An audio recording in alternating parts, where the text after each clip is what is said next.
What are the 7 types of laziness? Laziness అంటే ఏమిటి? Laziness ఎన్ని రకాలుగా ఉంటుంది?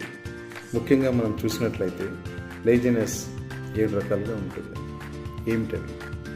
Confusion, lethargy, apathy, regret, fear, fixed mindset and identity.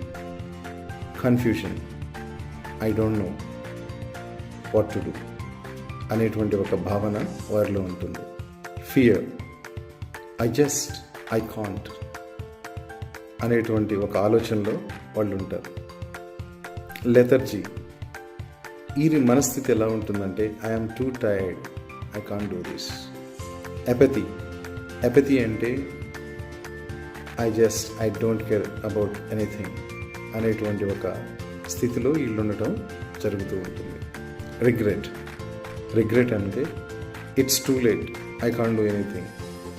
Identity, I'm just a lazy person అనేటువంటి ఒక భావనలో వీరు ఉండటం జరుగుతుంది. ఫిక్స్డ్ మైండ్ సెట్, ఇది చాలా డేంజర్ అని చెప్పవచ్చు. ముఖ్యంగా విద్యార్థుల్లో మనం చూస్తూ ఉంటాము. I'm afraid, I will fail. I know I'm afraid, definitely I will fail. This is called fixed mind set. ఈ విధంగా మనం లేజినెస్ని చూసినప్పుడు ఈ 7 రకాలుగా లేజినెస్ ఉంటుంది.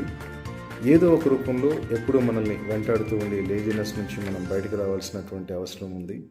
విద్యార్థులకు కూడా లేజినెస్ నుంచి ఎలా బయటికి రావాలి, ఎటువంటి నడవడికని మనం అలవర్చుకోవాలనే విషయాల్ని మనం ఎప్పటికప్పుడు చెప్పే ప్రయత్నం చేయాలి.